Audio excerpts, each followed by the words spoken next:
Hi, guys. Welcome to Left Unsupervised. I'm Nikki Jobing, your host. And let me just turn this off here. I'm going to do a little plug for a fantastic artist that I love while I'm getting our show started.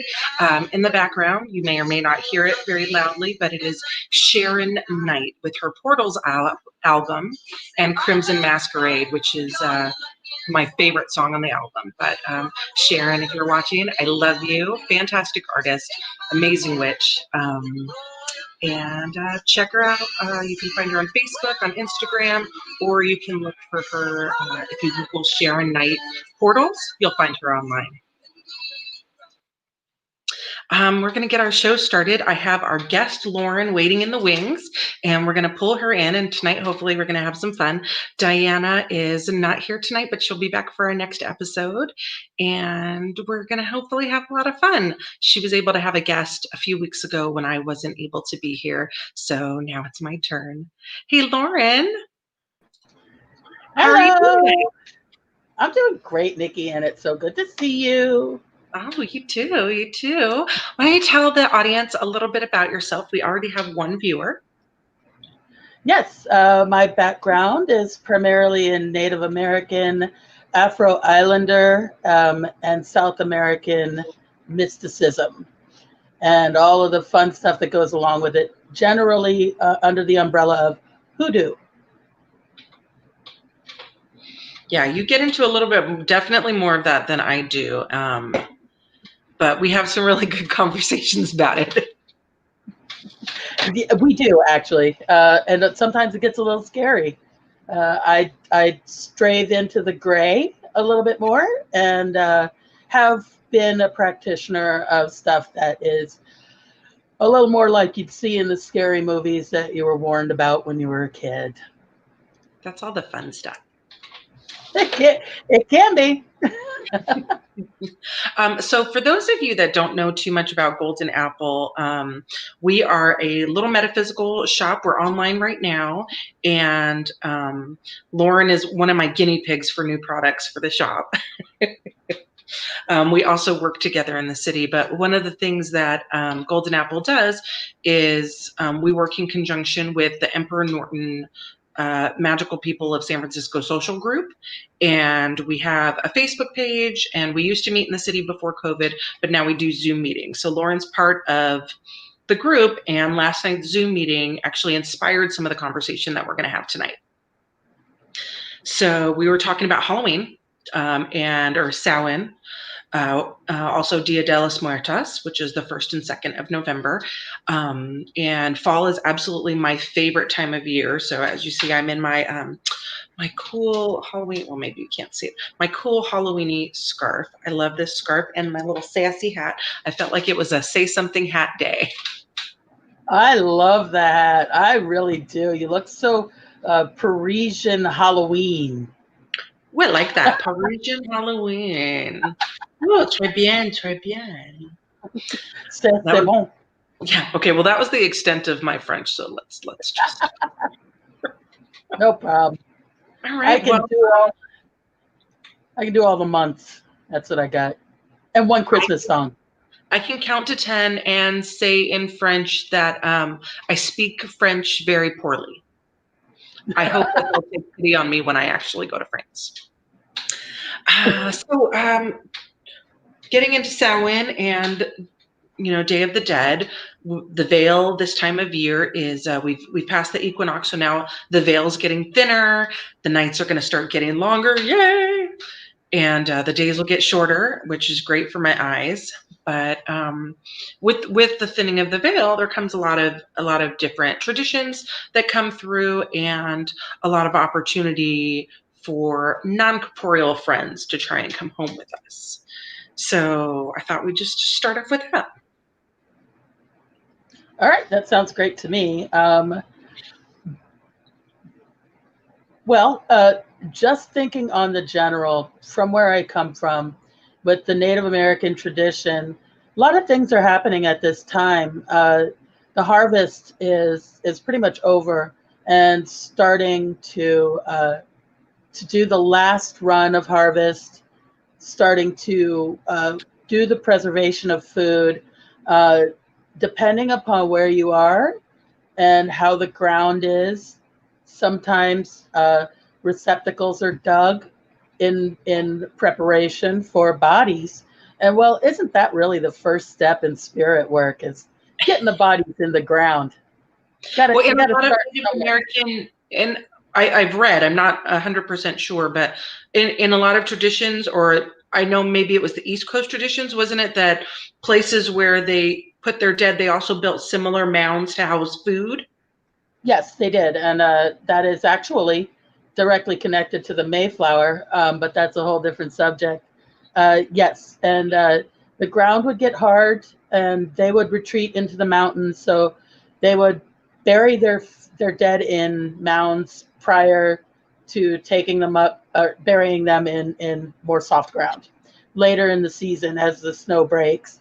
Where I come from, we have all 4 solid seasons, and a little bit more north, they are starting to get.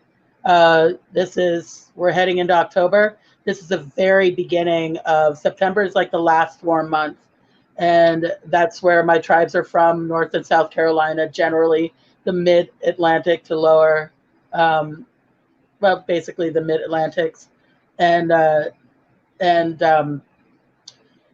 that is part of the tradition. They would go back up into the Ozarks, and that's where my grandma is from. And they would retreat into the Ozarks and the mountains and the Appalachians. And so right now in tradition is gathering. There are ceremonies to bring on the winter. And it's really not that much different from the Greek tradition, which, is Persephone, and Persephone going down to Hades to be with a hubby. Well, 6 months on, 6 months off, I could live with that. No, I could. Right? No, I don't know. Maybe 2 months on, 2 months off. That would maybe. Every couple of months. Yeah, See the he's not house. watching this. He's not watching this. It's okay. So I grew up in a Latin family.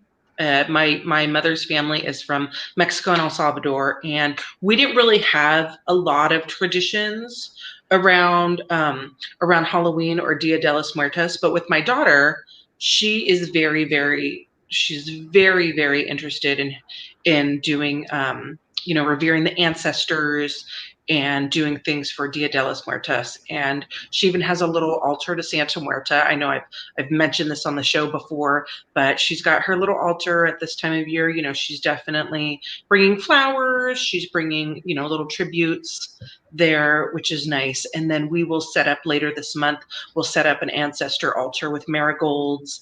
And I know for my mom, we leave like a little tribute for her. We leave a little bottle of tequila out for her. That's her special bottle. And then we have my father-in-law who's deceased, my husband's grandmother. I don't have any pictures of my grandparents, but for family that we've had that is deceased that we don't have pictures of, we write their names. I did not. I didn't grow up around that tradition. I grew up with more of the Puerto Rican and Central American, El Salvadorian, Nicaraguan, Guatemalan, Honduran, and because of the variation in location, Mexicans have a totally different tradition. In the Central America, there's a lot of mysticism that wasn't wiped out from the native populations in the same way. And so that's where like Central and South American comes in for me, which is why Dios de los Muertos is not part of my upbringing or my exposure, and why all of that has not, I don't have a lot in experience in. Until I came here, I definitely was enamored by it. I mean, it's beautiful. And it is, it's interesting for me because Christianity, specifically Catholicism, is congruent from voodoo in say the New Orleans environment, all the way down to, I mean, the Spanish did a hell of a job of spreading Catholicism to the native peoples. And I've also lived in Africa, and in a lot of ways, when you're looking at something that is called Christian, when it's been adopted or absorbed by other cultures, it no longer looks anything like what you would see in a church that you're Mm-hmm. accustomed to. And so I did have correlations between Catholic saints, sort of, but I'm Mm-hmm. getting more into that, and that is because I live closer here. Yeah. But the Central American tradition is a little bit more like crazy. What's funny is my grandmother, who was one of the most devout Catholics that I knew, when I was, I want to say in my 20s, I found a pack of tarot cards in her spare bedroom. And it was the room that she'd sleep in sometimes, or she'd sleep in the main bedroom with my grandfather. But I never imagined that they would be hers. I thought maybe they were my mom's or my aunt's, or, who knows. But they turned out that it was my grandmother's, because in the church in El Salvador, you could read cards, but you had to do it like Friday at 6 p.m. Like there was specific dates and times that it was permissible. But you really do see a lot more mysticism in Catholic religions that aren't in America.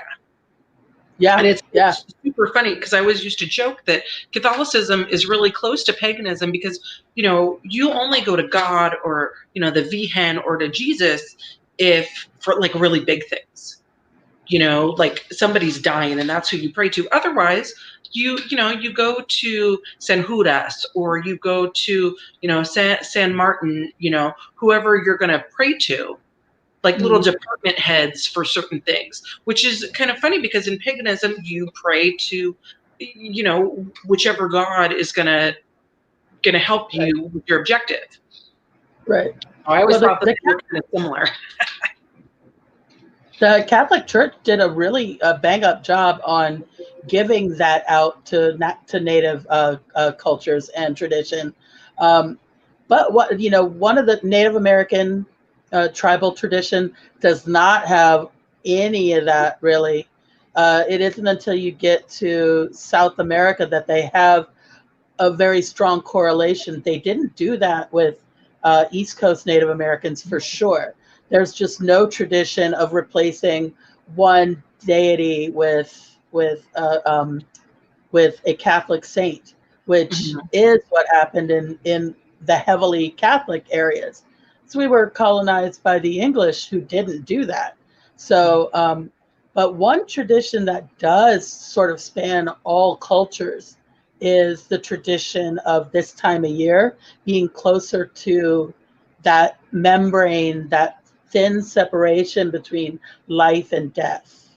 And that's why all of this stuff comes in. I mean, you couldn't have the story of Ichabod Crane and Sleepy Hollow without this time of year. They're not doing it in springtime with little flowered dresses on, they're doing it in the dark cold. And it's because just by its nature, it it's death. Death is coming. Death is coming for the trees and the earth and our food and our water, depending on how cold it gets.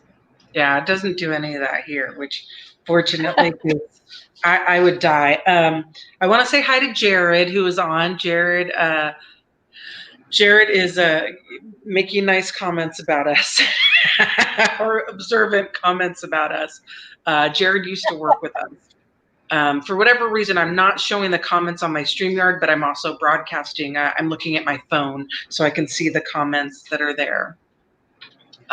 Well, But Jared, if it helps you any, we got together about an hour early, and it was like 10 minutes of discussion and 40 minutes of adjusting our tits. So that's what, if that's what you're talking about, which I'm sure that's what it is, that was Jared. absolutely what Jared is talking. His comment was boobs, and I would have totally put it up there if I had the comments on the StreamYard. Whatever it takes. Whatever it takes, okay? Oh, We good. just want attention and conversation. Okay, well, cheers Cheers. to that. Yeah. Yeah, it's very interesting. Like I love all things fall going into winter. I am, I like the sun, but I'm not a huge fan of it. So I love, sweater weather, scarves, fun little warm hats, coffee, hot chocolate. It's that time of year, and this is the time of year that I really have a lot of traditions. Like we go apple picking, and we go get our Christmas tree, and do all those silly things in this time of year that really just kind of mean family to me. Which I guess looking back on it, I really do like doing this ancestor altar because I never really thought about that aspect of my family. My mother did come to visit me shortly after I had Elizabeth, my youngest daughter. Though she had passed, I really believe she came to the hospital to see me. But otherwise, I'm not one of those people that is like, oh, my family member died and they came to visit me in a dream, or, I felt their presence. It was just this one moment in time, but it was actually very comforting for me to know that she saw my daughter, because that was something that I was really upset about, that she wouldn't get to meet her, but she did. Yeah. And I guess this time of year with the veil ending, you have more opportunities to connect. If that's Yeah. something that you're interested in.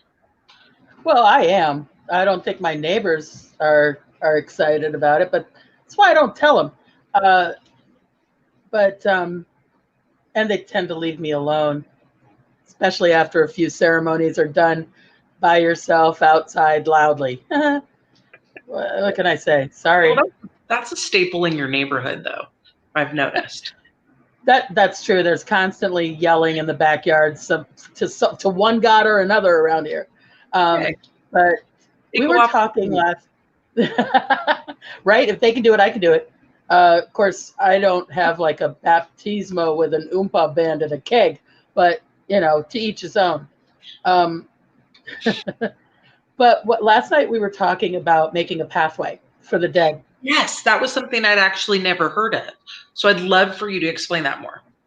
Okay, so in some Native cultures, and this does span, because I did really open up my education from just Native American mysticism, because I was 16 the first time I was taken to a powwow by my mother, and it was really frowned upon in my mother's family to talk about Native American background, because in order to survive, you had to be white, and that was what you had to look like, pass as, and survive. And so it wasn't a culture I grew up with. It was something that my mother eventually gave to me, and I was so curious.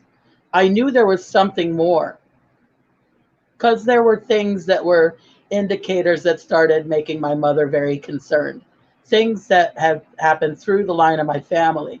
And there's a lot of nature work, witch work, what would be considered a executionable act now, or during certain parts, maybe not now, but so one of the traditions that I eventually learned about is making a pathway for the dead. And it is essentially, sometimes it's sand. It's basically made of whatever is available. Sometimes it's a dirt lines.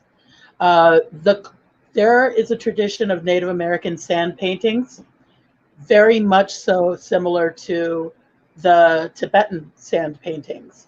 And sometimes you make a path for illness, and sometimes you make a path for death. And so when someone has died, you make a path from where they are buried or where their spirit is released to a place where they can physically walk. Because there's no concept that when you die, you are necessarily no longer here. You don't pass and go away. You pass and are still present, just in another level or form. So the walkway is for a certain period of time through certain traditions and ceremonies, and each tribe has different tradition. The path is made. You cannot cross it. You cannot walk over it. If you cross over it, you doom the spirit to never being able to cross to the next level of existence. And that's where haunting spirits come from in a lot of traditions. There's actually an entire group of them supposedly in New Jersey, of all places.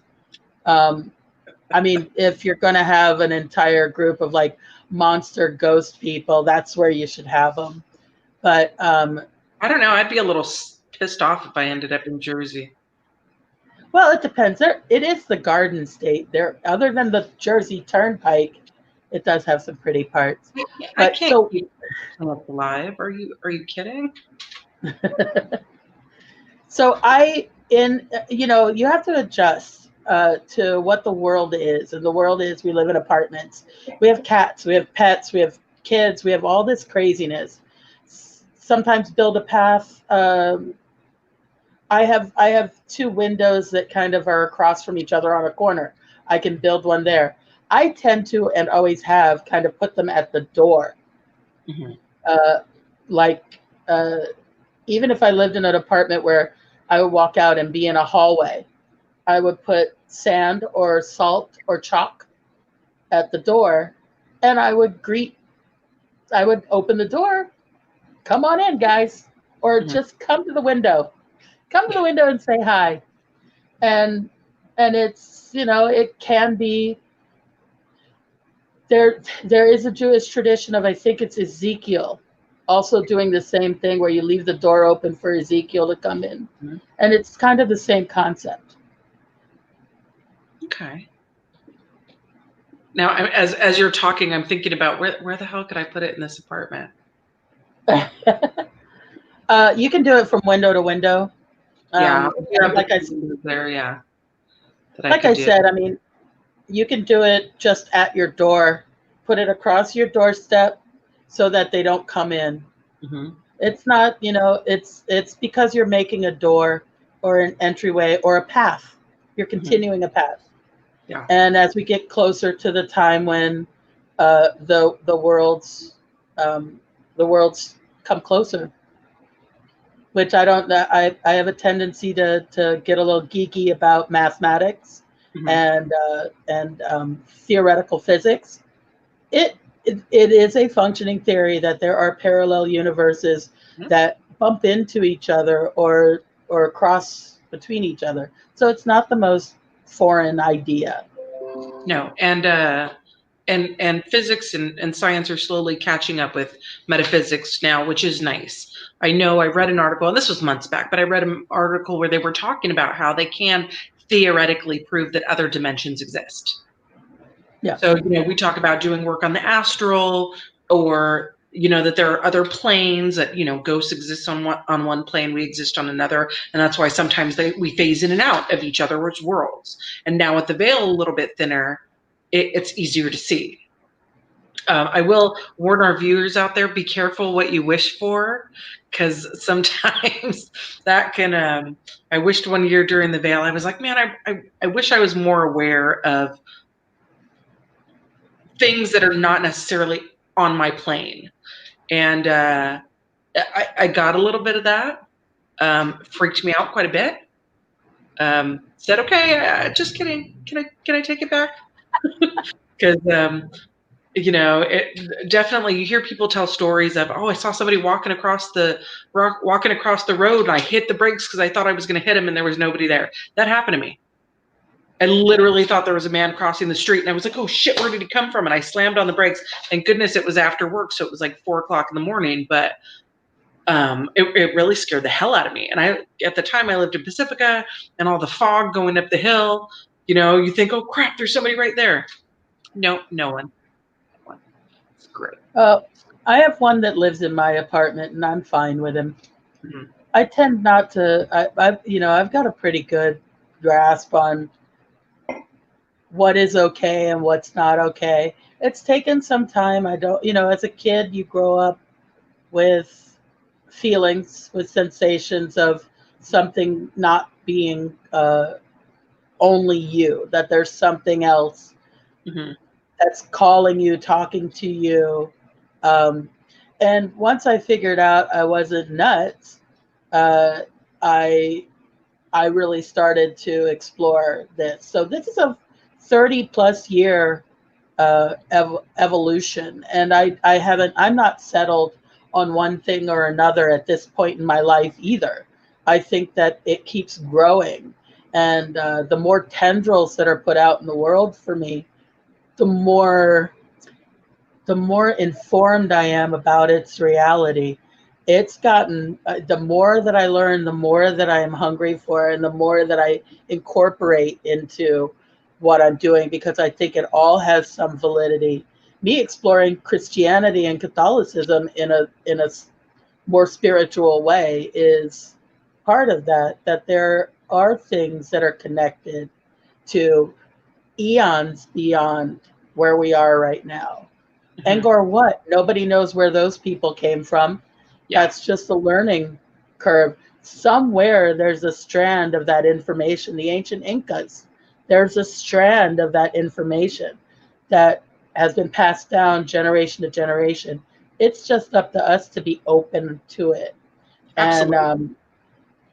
and so that's what keeps me excited about it. Is I do really, I have been there where I have taken live sacrifices. I've done things like that. It is the tradition of people around me. Um, I have experienced a lot of the darkness, and I think it is as valid as the light. Um, so I truly believe in that, that wielding the darkness doesn't have to be a thing that gets out of control. It's just a matter of understanding what it is and how to play with it. Yeah, How absolutely. to, yeah. Uh, and that is why I'm at a totally different stage. Would I be, am I against animal sacrifice? No, I'm not. Uh, would I do it myself? Probably not. I would rather just at this point go to a butcher shop and get bits and pieces and go from there. As first of Hi, all, Carla. what? I said, hi, Carla. there, my landlord has rules, so that's one thing. Uh, and the other thing is it can get messy, a little gross. Yeah. Being a vegetarian too doesn't help. Oh, yeah. If you won't eat it, huh? Right? If it's not going to good use afterwards.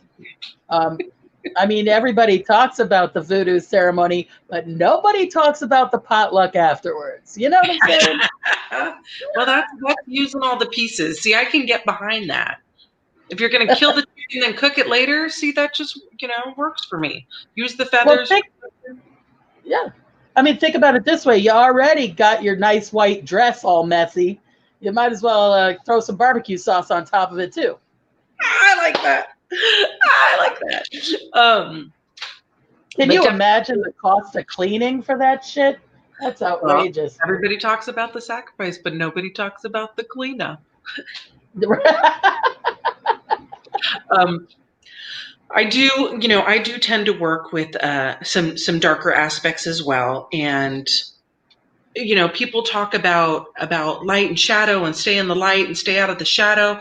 But my thing is that if you only work with your light, you're only tapping into half your power, and you're ignoring an enormous part of yourself. Yeah.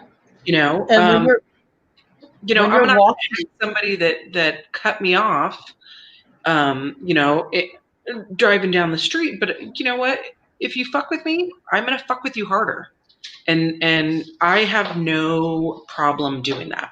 I mean, like, if somebody like hurt my sister, I'd kick the crap out of him, and then I would, add a little sour jar to that. I wouldn't have a problem with that. I definitely have done. What? We're getting YouTube comments. So Abel says fascinating. And then Ken says, His ex was Mayan, and he was all about Santeria, and that was a little too dark for me. You know what? Santeria gets that. I gotta admit, I might not fuck with that. That's a little, it's an intense for me, and because it's a path that, if you go down that path, like you need to go the whole way. Yeah. Well, and Santeria and Paolo are two of the Southern American mediums that I definitely got pulled into, and I love it. I don't mind it at all, and it can be, if you've been given a very clear line of what is expected to be good and what is evil, it gets dicey. But I have karmically paid more than once in my life, and it's all about whether or not you are willing to pay that price. And I do put that on the line a lot less than I did before, but I definitely understand. I'm willing to go there. I'm willing to go there. You know what? And if you have the balls to be willing to go there, like, more power to you. And because I know it's got to be a decent amount. There's in cultures where you are doing things like the animal sacrifice, like you are using something's life force. And that right there, I think that people have a misconception about these kind of practices, that you're just going about it willy-nilly. No, if you're using the life force of an animal, that's honored, that's revered. Like, it's not a joking undertaking. It's very serious. Yep. This video is going to basically destroy my entire dating life if anybody sees this. I am never going to get a date after this shit. Well, Jared may never talk to us again. He looks like he's getting a little nervous. He says, "What the fuck?" and live sacrifices. Oh, first of all, like, Jared didn't think that of me when we were working together. He probably thought I had half a eaten baby in my bike bag. I thought you were saving that baby for later. Why do you think I didn't like it when people went in the refrigerator after my food? Okay, let's be honest. Lauren wasn't eating the baby. She's a vegetarian. Yes. I just suck on them a little.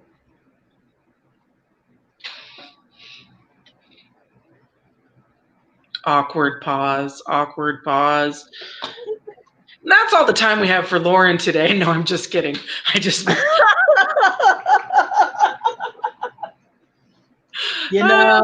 Fun playing with my little screenies. Now that we're talking about the darker side of things, which will lead you to entities that are not non-corporeal, that are not necessarily always out for your best interest, we should probably talk about some warding. Definitely. Like house wards. We had some really good people in the group yesterday. Had some really we had a person that cleanses with the singing bowls. Mm-hmm. I thought that was really interesting, because I've never used singing bowls before. I tend to use a combination of energy wards encompassing my entire space. I do cleanse with, I rarely use sage because I don't really like the smell of sage. I'll cleanse with like maybe a frankincense blend, no myrrh, because the smell of myrrh makes me a little uncomfortable. Lauren, what are you doing? Are we having technical difficulties? It's got a nice view of Lauren's ceiling. All right, I'm going to pull you out of here for a minute so that you can get yourself back to rights there, Lauren. Is she? I think she froze. Okay, we lost Lauren. Hopefully she's going to be back in a second. I'm not really sure what she did. But so I do use a, let's see, I cleanse with that. Sometimes I'll use Palo Santo to cleanse, and then I will seal it afterwards with a little bit of copal. I also use black salt around the perimeters of my doors and windows. I can hear Lauren. I can hear you too. I just don't know where you are. This is what happens when you start this shit. See what happens? See, somebody doesn't want you to talk about something. Right? Man, I can. There he is, There it is. Miss I America. found God. Thank God that didn't go the route of my usual problems with technology. It I could was have been waiting ugly. for the steady stream of curse words, actually. There was none of that. I'm almost disappointed. I'm really not, though. There's, I'm not. It's there's okay. That still wasn't for you. time. Yeah. Anyway, I was listening. Ken said lighting sage and you burnt your other thumb.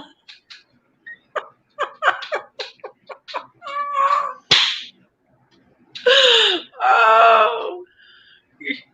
Go ahead. It's Halloween. Let's see the Franken thumb. All right. I gotta undress it, but yeah. Oh, I didn't know you had to do all that.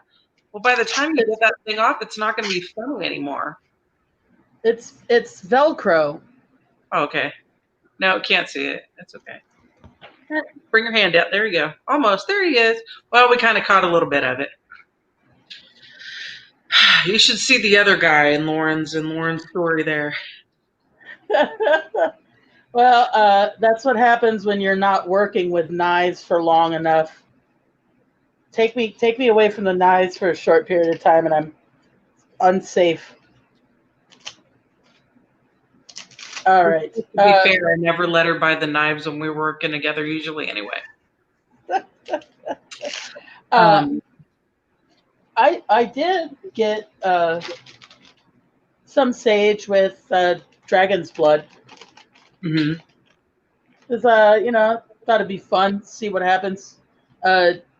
I was informed last night that it is a sealer. That if you do this together, it automatically seals it along with it, and that's why it's becoming apparently popular. I had no idea. Well, copal is getting really overused and over harvested. What I think is? that's copal, COPAL. It's what I actually use as a sealant. But I might, I didn't realize that about the dragon's blood. Is it resin or? Yeah, it is. It is. It's just like a powdered resin. Oh, nice. Yeah, I got some. I don't have the powdered resin. I have actual resin chunks that I just got in the mail the other day. Yeah, we used to, when I was younger, we used to burn all of that stuff, frankincense and myrrh, all of that in the house. That was pretty common.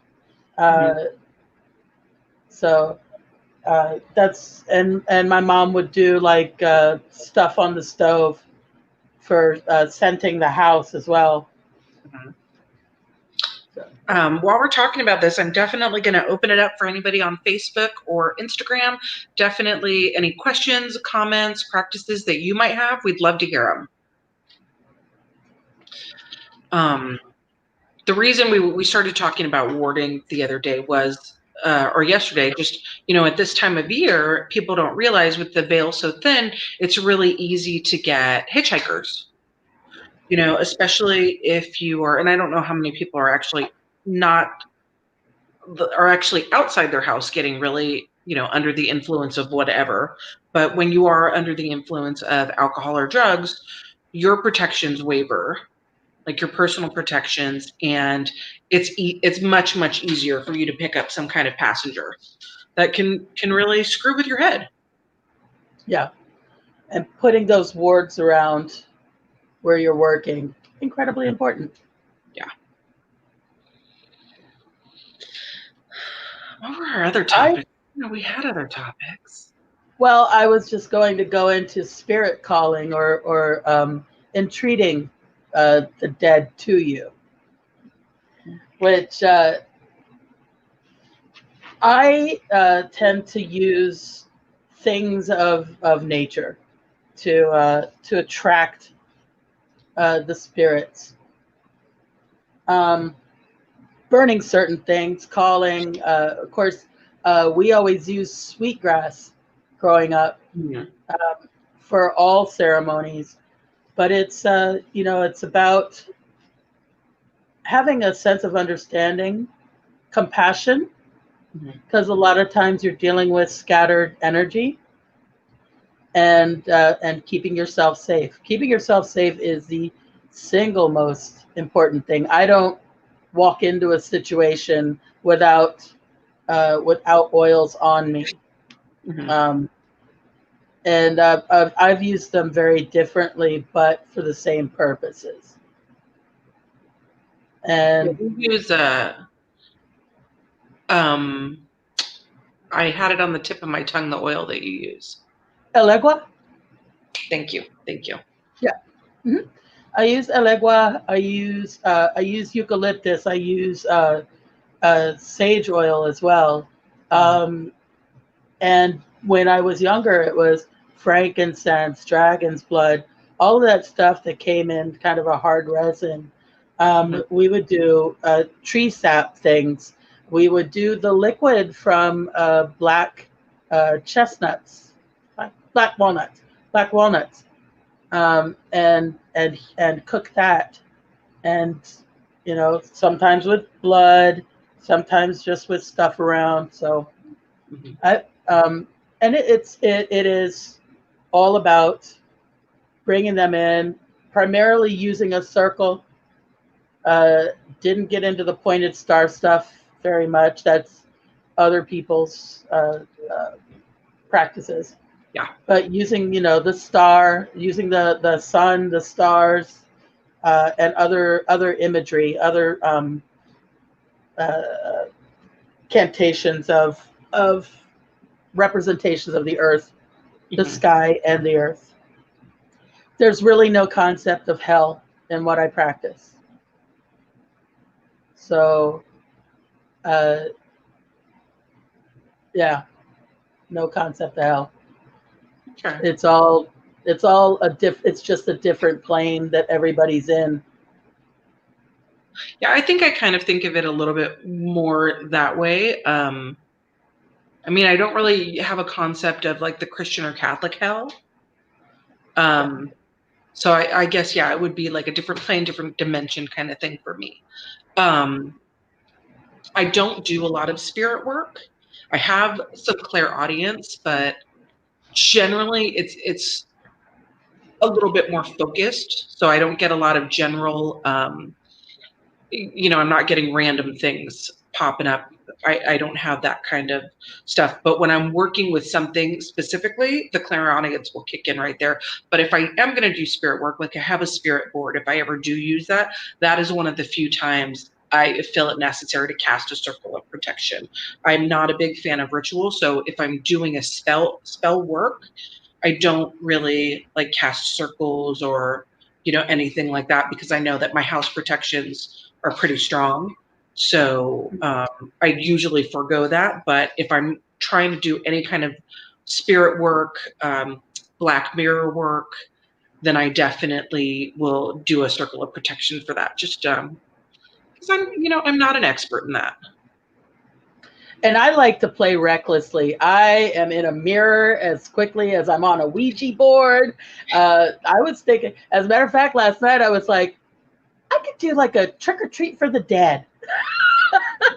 And just do the line at my door, since I have outside access. Because my door opens to outside, which is fantastic. Yeah. I can do a line at my door and just be like, come on, guys.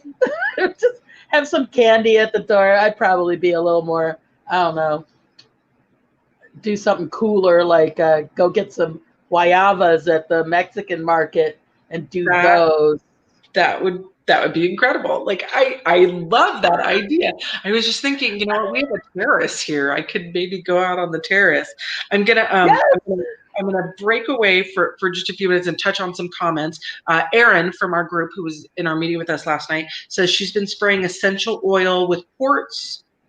It's an essential oil spray with quartz infused, since the air quality is so bad that she can't really burn anything. Which is a good idea, to have something that you can spray.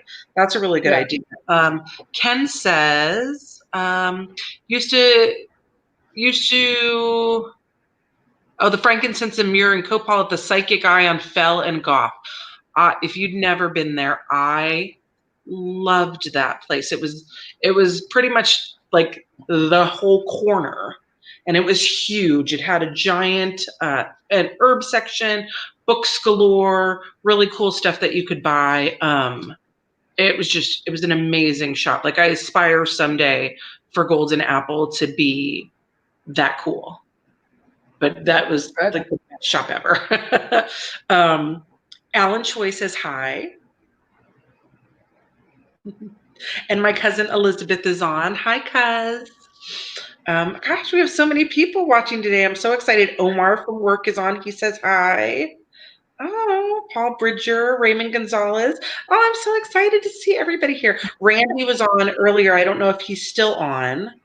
And a couple other friends are on there. That's kind of fun. Hi, everybody. I know. I'm going to have you on every week. I think this is the most people I've had at one time. It's the tits. We're the tits. Damn right.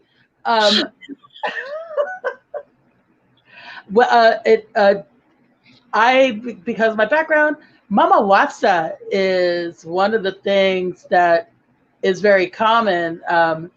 Is the use of Mama Wasa, which is like a rum, and it's a big Dominican island tradition to use in ceremonies. And this does come along with the animal sacrifice kind of stuff.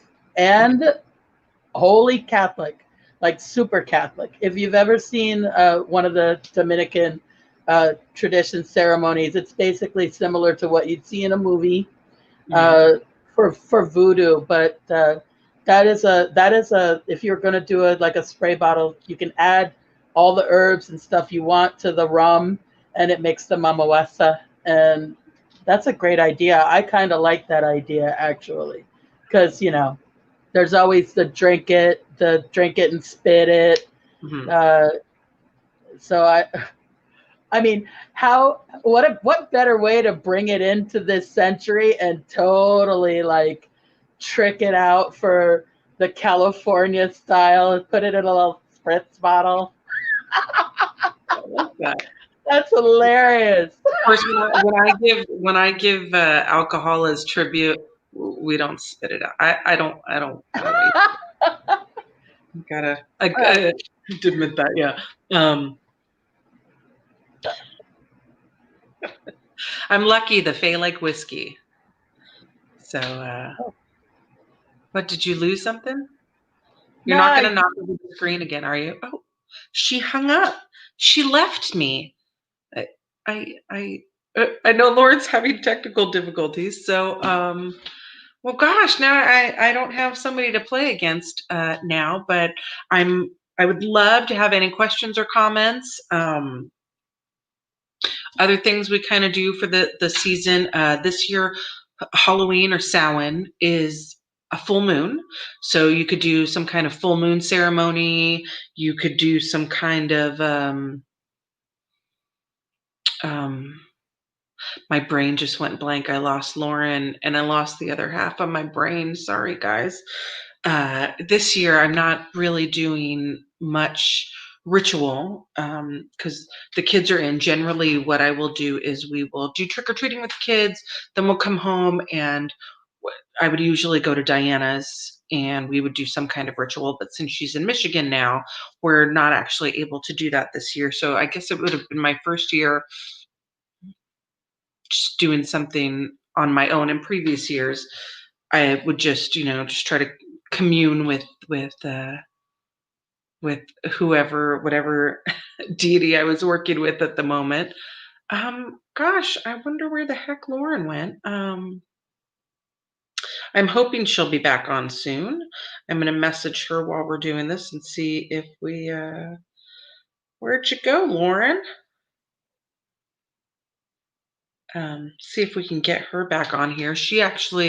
This is the first time that Lauren and I have been able to have a really in-depth conversation about magic. And since she practices something that's so kind of left field for me, though, extremely interesting, I'm loving getting her perspective on this. So it's pretty cool. I didn't realize that she was so in depth into that kind of the culture with the hoodoo and the voodoo, and I knew that she had a Native American and from her family in the Appalachians, but this is actually more than I expected. So I'm pretty excited. Um, let's see what else. While I am waiting for Lauren, we were going to talk about some. Oh, there she is! Yay! I'm so excited. There you are. What happened? I just have to stop touching things. You promised you weren't going to do that on the feed. I'm just trying to get more attention, girl. It's not the touching. It's on because I really, my brain stopped working once you clicked off. I was like, the other half of my brain is gone. I was like, what the hell? I was just talking about different, things that I've done during Halloween, and this year's going to definitely be a little different because we are. I don't think the kids will be able to go out. COVID has changed so many things that we've normally done between COVID and the fires. We're not going to be able to go apple picking this year because I don't think that the place that we normally go in down south by Santa Cruz is going to be open. So yeah. we're a little sad about that. There went all the apple tarts that I never brought to work. Sorry, guys. Well, I like your idea of torturing your children to get candy. Oh my gosh, that was going to be the best idea ever. So in my new apartment, I have lots of doors to places, bedrooms, bathrooms, closets. I have a little door for where my washer and dryer are. What will I be for Halloween this year? And hello, Bill Wick. What will I be for Halloween this year? Baby, I'm a witch all year long. I don't even have to change out of my regular clothes for that. I'm surprised you had to ask that, Omar. So what I was going to do was have little dishes of candy behind doors, and then I was going to make my kids walk around the house and knock on the doors, and I was going to make them, like tell me a joke or sing a song or, stand on your head. Elizabeth does this hilarious thing on my bed where she like goes up and down with her body, and she's like, I'm a worm. I eat dirt. I'm an invertebrate. Which I guess if you don't have kids, it's not funny. That is so funny. Yeah. I think it's funny. And don't be fake because I laugh at all the stupid shit for your cat. I'm just kidding. Lauren loves my cat. It's not fair. The black cat comes with the witch kit. I have a black cat too. I also have a white cat. Both sides covered. So Ken says, besides the regular Halloween costumes and trick-or-treating, do the kids get into the Samhain rituals? So my kids, my son Christopher isn't really into it at all. He's more of a like video game kind of, though when he plays his imagination games, he really does like, sorcerer kind of stuff. Sorcerer superheroes. So he may eventually get into it, but he doesn't have any interest. Elizabeth, on the other hand, is very interested in them. What? Why are you looking? Because that's the one that's going to bring about the end of the world, I'm telling you. Or the beginning of the world. I mean, I think she'd be a great dictator. She can't be any worse than what's in the White House now. Yeah, you got that right. Let's not go away. Let's have, everybody needs ice cream for dinner and food and to be able to see the doctor when they need to. And, because she'd have great advisors. And then Laura would be there. And Lauren. But, Liz really is into it, and she would definitely like to learn more. Of my older daughters, Noelle's kind of hit or miss. She likes, she's interested, but she's not. So she does it on her own terms. And Bailey, while it does run in her family, I don't think she really practices. So it was a deterrent. There was a deterrent, like having having familial history Mhm. in certain practices definitely was a deterrent for me because it one, you're rebellious when you're younger anyway, but also there was a lot of stigma attached to it for me, and it wasn't just like what would the outside world think. My birth was a big deal for a lot of people in my family, and it caused a lot of issues. Like there was a lot of discord between my mother and people in her family after I was born because there were expectations of my birth. Uh, because people are really into this stuff. I mean, they're a little crazy on my mom's side, like snake handling and Kind of and cool though. yeah, it's interesting to watch. Yeah. It's interesting to watch, but it gets a little weird after a while. And then, once the lights go down, it just gets even more like, what is happening? You know, the first season of True Blood, you're just like, I'm going to go back into that trailer over there and stay in that trailer. Yeah. Uh, yeah, it gets a little squirrely. Yeah, see, the funny thing, my family was the exact opposite of that. I mean, my mother wasn't very religious. Like she grew up in the church, and my grandparents were religious, but we didn't really grow up in the church at all. Um, I had the incident when I was a kid in the church, and didn't really go back after that. But when I probably the same year I had that incident with the church, we moved to Pacifica, and there was an older couple that we ended up giving our cats to that I spent a lot of time with. And the wife was more of a shut-in than the husband. Everyone really loved Henry, and he was very friendly and gregarious, and everybody really liked him. But all the children were afraid of his wife Dorothy, and they said she was a witch. And that was actually my first real experience with hearing someone being called a witch. And it was negative. And because I was new to the neighborhood, I of course was really scared too, because all my friends were going, hey, stay, don't go over there. Until one day I met her, and I thought Henry would open the door, and she opened it, and she scared me, and I slipped, and pine needles scraped my knees. She brought me inside, cleaned me up, gave me cookies and milk, and I ended up spending a lot of time there. And it was a revelation to me, because here was someone that the kids were like, this person's a witch, they're bad, stay away from them. But she was actually one of the kindest people I've ever met. And they were very, and I don't know if they were actually practitioners, but they were very attuned with the earth. Like they had goats, they had rabbits, they had some chickens, Mhm. and a garden out in the back. And they were just wonderful, warm people. So that kind of shaped my mindset about it. I learned that just because people said someone was a witch, that didn't mean that they were someone to be afraid of. And then when Yeah. I became a teenager and started reading and practicing, I think that really was a foundation for me. I think it's really important at this point, and one of the reasons why I'm speaking and more comfortably and more openly about it is because it's important for us to start to explore the world outside of us.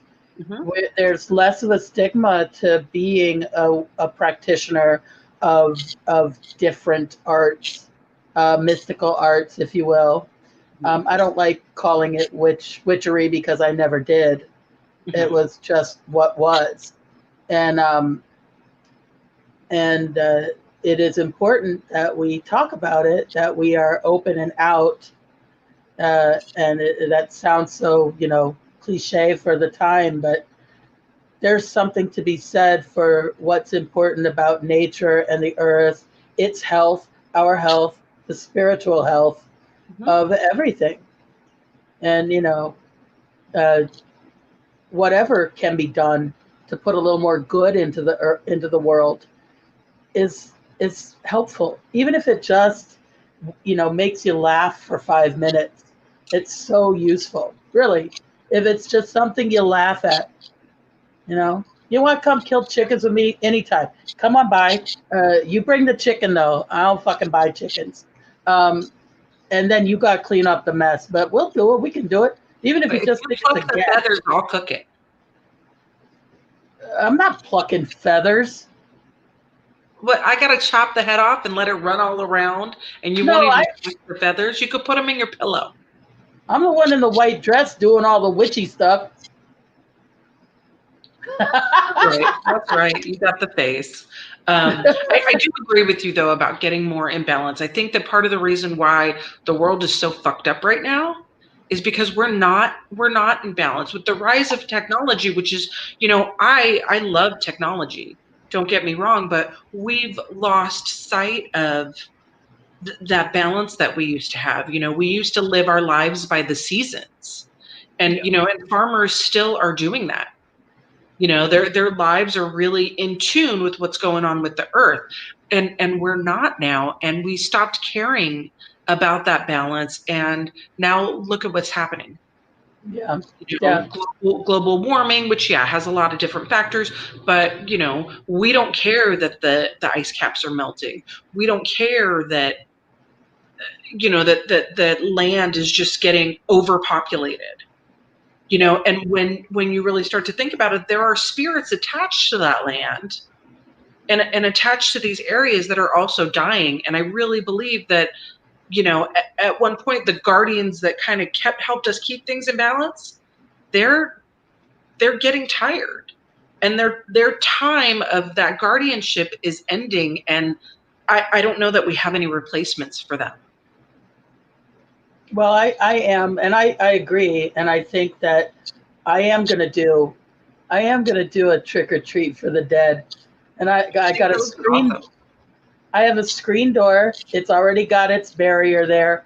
Ward the shit out of the whole door, and just invite them to come by, take a visit, watch my TV. Bask in the glow of a warm bulb, and just leave little treats outside. We'll see. I think it'll be kind of fun. I've never had, since I've stopped living in a home. I mean, we had when we actually had a house, we could do stuff like that. That wasn't uncommon, and we had all kinds of portals with which to do them, and screen doors. So I like it. I'm excited. I'm going to do that this year. And yeah, I do like that idea. The two terraces have screen doors as well. I didn't think about that because, like I said, I don't do a lot of spirit work, but it would be really interesting to see who comes by, honestly, what they have to say, and if they need help. Yeah. You know? But just like open up like in Peanuts, like what Lucy do. Just make a little cardboard thing that says spiritual advisor. I like that. What nobody knows is that originally Lauren's name on here was Miss Cleo. I thought that would have been hilarious. I was gonna come on and talk about Miss Cleo. I liked Miss Cleo. Until she swindled everybody out of their money. Well, I never sent any money, so. I wasn't. Yeah, those were the 1-800 days or 1899 days or whatever. Along with the 1-900, and let's call the party line, and let's. Oh my gosh! Speaking of finding a place where the dead are, you ever want to have a little fun? Call up one of those 1-900 numbers, those party lines. You'd be surprised what you get. Not saying I have. You're not saying you're not either. God, that's been like a good 30 years since the party lines. That was way back in the day when I used to do coding for my uncle. He couldn't type, so he'd just tell me what to type, and I would type it for him. They still have them. Huh? They still have them. What, party lines? Yeah. Holy crap. Yeah, I'll find one of the numbers, but yeah. Bill says apple fritters for everyone. You had her at apple fritters. You always had me at apple fritter. Lord and Lady Apple Fritter Bottom. That is something we should do for the holidays, is get some apple fritters going. I could go down on an apple Just like fritter. we'll get little pastry carving tools and we'll shape them like butts. What? Well, we could do butts. I don't want to know. Oh, the things that we do. This has been super duper fun. I'm glad we did this tonight. I'm not wrapping up the show at all, but I just want to say that I'm really glad that you came on the show tonight. This is my first podcast thing, whatever. Yeah, and this is the first time we actually had a really in-depth conversation. Like, you've definitely been opening more about your practice, and not only things that I didn't know about you, but things that I just didn't know, period, which I'm finding incredibly fascinating. You know, I'm kind of like a fly by the seat of my pants for my practice. You know, if I want to work with somebody, I talk to them, and if they don't talk to me back, well, okay, you don't want to work with me. Or if they do, we get her done. But this is really interesting. I do hope that you come with me to HexFest next year, because I think that one, that your mind would just be, you be like, more of my people, and for me, I'm so interested to learn. I have tended to be reserved about it. One, because of the stigma. Mm-hmm. It's especially, it was popular, I guess, to be Wiccan and then to go along the European lines of what metaphysical work is. It's not, voodoo has had such a bad rap for so long, and it's going to sound a little ironic, but it always seems like the people that are running hoodoo and voodoo groups are usually like some white guy who decided he wanted to quit his tech job and go into the business. And that's not the background that I identify with. I identify with brown people and people who came up with in the faith and in the practice. And it was opening up to the New Orleans style of voodoo that really brought me to the Catholicism part, because that's also not common in Native American. I said that, not common in Native American tradition. So, and that was something that I found really interesting there. But it's a really small and closed group of people that don't talk about it and don't come out and show their faces and put a face on it, because it is really malign. The people that write about it, I think, are very brave, and the people that talk about it are very brave, because still, even amongst groups of people who practice, they're one of the lower groups on the rung. And it can be very intimidating, especially when you start talking about sacrifices and a little bit darker aspect. Yeah. I don't believe that the dark exists without the light, and vice versa. No, it doesn't. And I think that you can't control everything, and you can't control all of the tragedy and all of the bad and all of the evil. But you can talk with them and you can communicate. And I think that reverence and that understanding and that kneeling to the powers that you can't control, that's important. Feeding an ego can be very, very important. And feeding even for the things that are on the darker side, I've generally found that they are willing to talk to you. Mm-hmm. They're not going to just, and especially with like some really darker things, if you're not trying to enslave them, you can usually work something out. Yeah. I see a lot of traditions where people are like, well, this, I'm going to summon this and it's going to do my bidding. Like, if you try to call me and go, you're going to go do this, I would be like, fuck you. Yeah. Go fix up a rope. Mm-hmm. And if you forced me to do it, Oh, you better hope I don't get out. But there's such a bad rap. Even the things that are truly bad are necessary. And I You think know, that the people that are willing to get their hands dirty and do it need to be a little more vocal and need to be a little more present. Uh, I mean, how it took us a long time to even talk this much about it. yeah, I 5 years we've worked I just, together. I just keep my mouth shut about it. And the fact that there are people that we work with on here is a little intimidating. I don't necessarily want everybody to know even this much about me, but here I am.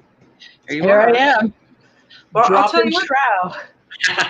I've been actually a practicing witch for over 30 years, but the last 5 are really I've been more open about it. Like I haven't necessarily I'm not trying to, Catholic passing or anything else like that. Like if people ask, I'm really honest about it, and I've worn my pentagram for years, but just really to be open about, yes, I'm a practicing witch. Yes, I work with darker aspects of things. Yes, I do. I do communicate with demonic forces. I mean, we're not having lunch, but I find it very, very interesting. And it's opened up, working with them and working with the Fae have opened me up to different parts of myself. And it's been very eye-opening. And this evolution, like you were saying earlier, this evolution is really incredible. Like 5 years ago, 6 years ago, I wouldn't, it's been just maybe the past year, 6 months maybe, that I haven't woken up thinking I'm going to end up in the funny farm. Yeah, and I definitely, for my part, just the linking up with you and having the conversations that we've had have made me feel more secure. I always used to tell you I don't play well with others, and Good. it is. I come with a lot of shit that I want people to be prepared for before I even start going to sessions, seances, what have you, which I love a good seance, by the way. Mm-hmm. Just should you ever want to, I'm totally down. I'm totally down for that. I actually also want to there's a podcast, I'm totally going to plug them. There's a podcast called Uncle Bob's Magic Cabinet. And it's a mother-daughter podcast. They own Hedge Witch Apothecary, and they have the best talk show. They basically talk about all things witchy and media. So they talk about like witch movies, or even things like one of their sessions was talking about like the Mothman prophecies. It's an amazing podcast. They're so funny. They're so fun. But one of the things they were talking about was Lilydale. It is a spiritualism community. The religion of spiritualism. Mm-hmm. So where most of, like, when you go there, mediums talk to people. So, and there's a whole community. I think it's Lilydale.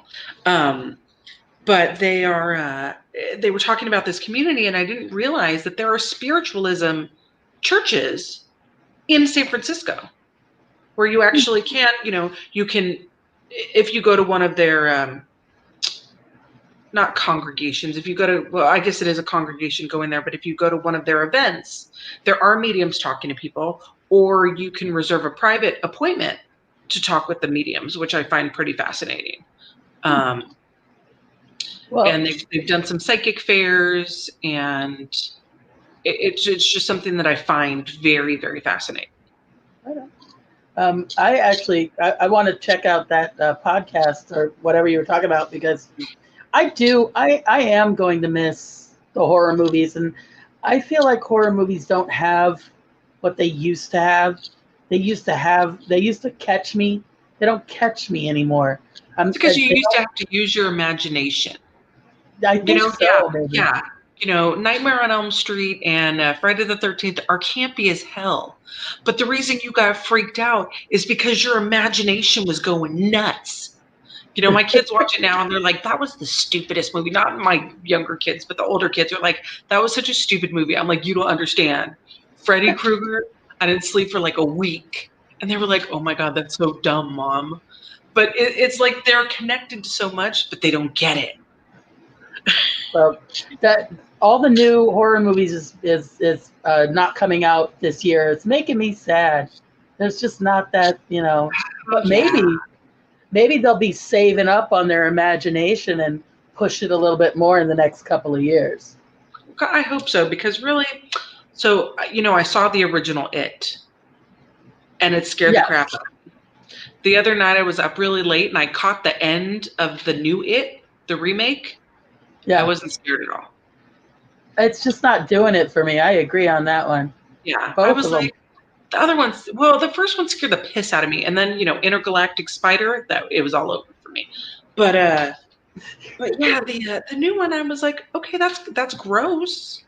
Maybe that's what it is that they're more gory than they used to be. And like, okay, like the original Exorcist freaked the fuck out of me. The second and third one were a little bit more like talking about the mentality of it, which I could watch and be okay and not be scared. But the first one, I won't watch it again. I think it's the 70s. The 70s really just did. There's something wrong with the 70s altogether to begin with. So, just the fact that we might have to wear bell bottoms and plaid again. All good jokes were done in the 60s. What are the you had a series of questions like how to tell if you're a witch or something like that? Oh, I did. Let me see if I can find that. That was my little thing on the internet. That's what I was going to talk about when you came back in. Hold on, let me see. Bookmarks. What is this? I got to go all the way down here. Let's see. Best movies about witches ever made, and I had 10 bizarre reasons people were accused of witchcraft. Oh, she disappeared. Shit, I'm doing this by myself. Free balling. All right, people.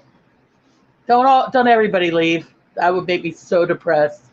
All right, what do I got behind me? We'll do a little show and tell. Oh, mirror's probably not a good idea. But I got one anyway. We use the side without the stickers.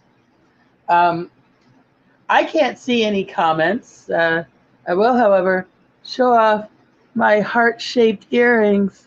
I wear my heart a little bit higher than my sleeve. Well, what can I do? I can... My turn. Thank God. That is intimidating. Right? Oh my God. I thought I was gonna like, I was like, oh shit. Okay, I think I can click on it now, because what happened was it changed this little tab that was open rather than, I thought it was just going to open a new page. No. Okay. Well, we all know I'm no good at the technologies. Well, I can't even keep mine on its perch. I keep knocking it over. Well, at least it didn't close the broadcast, because I was really like, oh shit, probably did that. Or Lauren's going, yeah, that totally happened. Okay. Let's see. 10 bizarre reasons. Can you still see me on here? Yeah. Okay, let's see. All right. Number 1, being sarcastic. We would so be hung being sarcastic. Yeah, they probably do the stone thing on me. It just, I have that type of personality. People might want to crush me with something heavy. Right. Let's see. Reason number 2, you didn't hear the question. At the hallowed age of 71, Rebecca Nurse was one of the oldest people accused of witchcraft in Salem. The nail in her coffin, so to speak, was when they straight up asked her if she was a witch, and she failed to respond because she was an old lady, slightly deaf, and literally just could not hear them. Ridiculous. Yeah. Lazy. Yeah. Yeah. I'm like, wow. They just didn't fucking like her. That's what that shit is. They just didn't like her. Like, yeah, I think that's shitty. Let's see. Reason number 3, slamming the church door. Let's see. Sarah Cloyce had heard of closing the goddamn door. The problem is that the door in question was a church door, and she was allegedly shutting it with the devil's steady hand. I think using Satan as your doorman is a pretty awesome concept. Satan's my doorman. So I'm totally going to buy, you know how there's that saying, not today, Satan. The way this year is going, I saw this coffee mug that says, maybe today, Satan. That's going to be my new mug. Okay, let's see. Number 4, lifting something heavy. So apparently this man, George Burroughs, lifted something excessively heavy. And, he apparently he had the devil's strength. Isn't he the one that was crushed to death? Is he the one that had the rocks put on him until he? I don't know. It doesn't say here. It just gives me these tiny little explanations. I think that's him. That's a tragic story. George Burroughs? Yeah. But keep going. I'm going to look it up. All right. Reason number 5, making a witch cake as requested. If you're unfamiliar with what a witch cake is, you're about to get real familiar. A witch cake was made from the urine of someone thought to be a victim of witchery. Gross. This unholy human offense was then fed to an innocent dog. Poor dog, but my dog eats anything, so I'm not surprised by that. An act said to cause pain to the witch in question. Oh, I get it. You feed it to the dog to figure out who the witch was. Nice.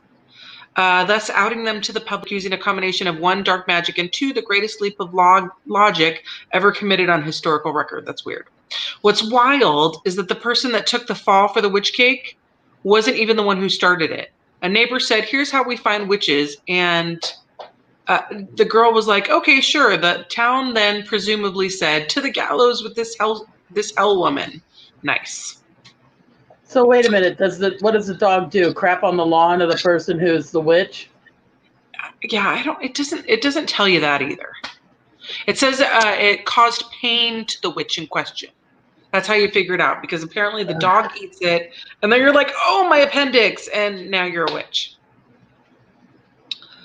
Yeah, it could happen. I don't know. Let's see. Number 6.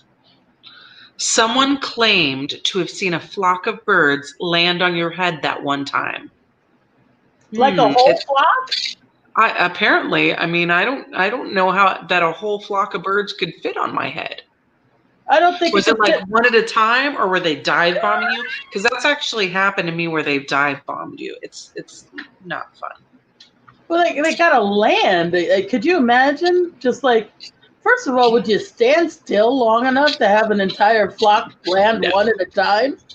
I sure wouldn't, because I see birds and I peace out. But I'm apparently it's spectral evidence.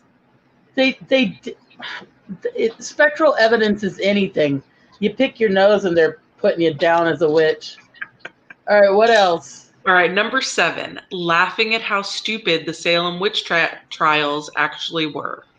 So the judge told Susanna Martin she was being accused of witchcraft because her presence was causing people to have fits. So she apparently laughed at the accusation, which I don't mind saying is raw as hell. Imagine staring down the business end of a hangman's noose and throwing back your head with a carefree chortle. She died for this, however, the best heroes always do. Okay. Number 8, because your child said so. And that actually happened to Sarah Good.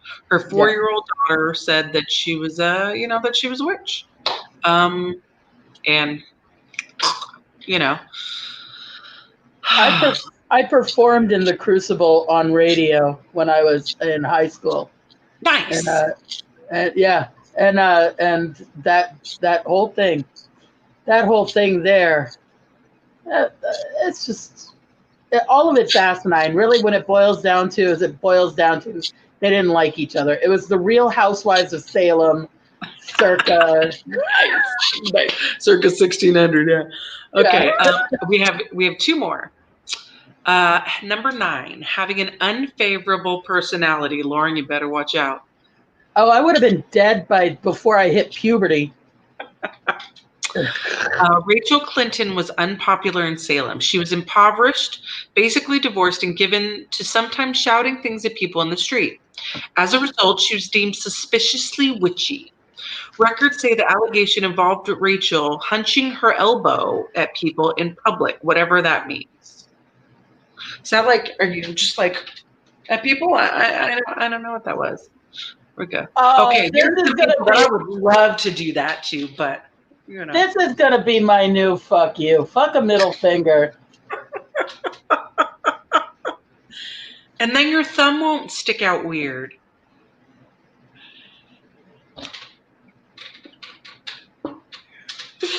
Love you, mean it. Love you, faking it. All right, and number 10. Reason number 10, you got into an argument with someone and then later something bad happened to them. Okay, they caught me. I'm not saying that has never happened to Brad, that I have not gotten pissed off at him and his laptop is blown up or his phone has gone wonky or, now it's to the point where he, something bad happens to his technology and he's like, I'm sorry, whatever it was, I did it. There was one time that I got really pissed at him and he got hit by an Uber. They just hit him in the leg a little bit. I remember he came back in the house and I was pissed. I was like, why are you here? I told you to get out. And he was like, well, I just got hit by a car. I was like, really?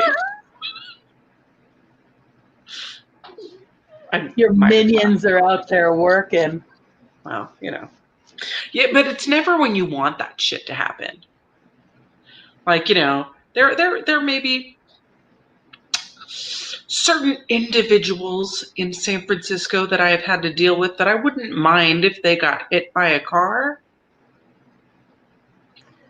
You own a car. Yeah, but do you know how hard it is to get blood out of the bumper? I'm just saying. I mean, I know a body guy, but come on. All right, so those are my 10 bizarre reasons. I also had, don't worry, I'm on the right screen now. I won't hang up on this and freak out. You got outed. They said that Abel said that you freaked out. Well, if you disappear again, I'm going to have to do like a pasties dance or something.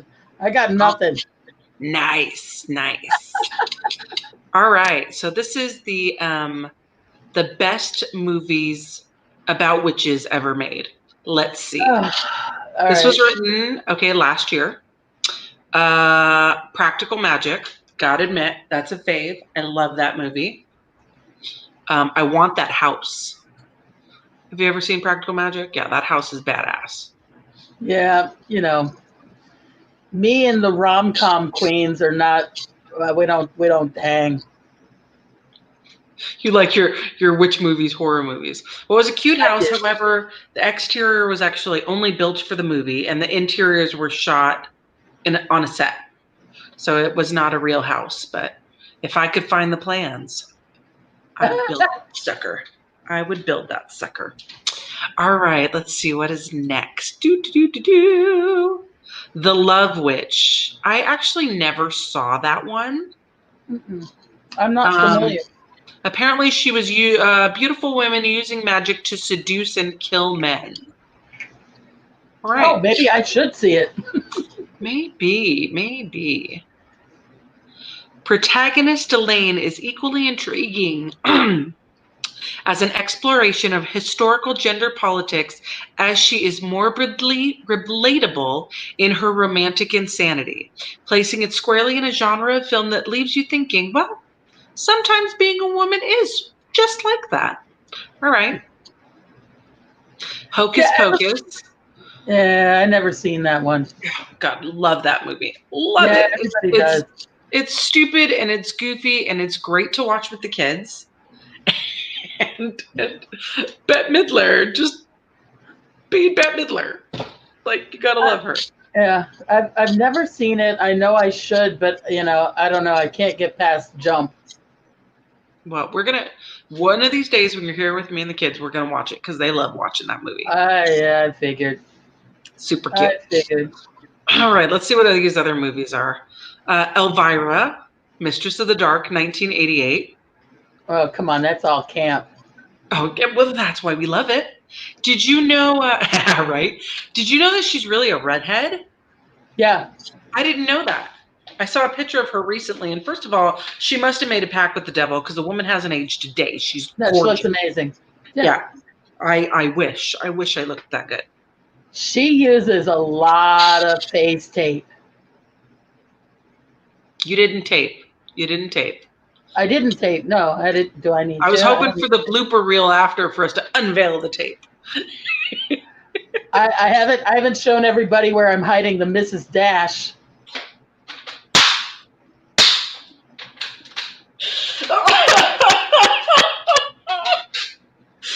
Oh God! That's for the blooper reel.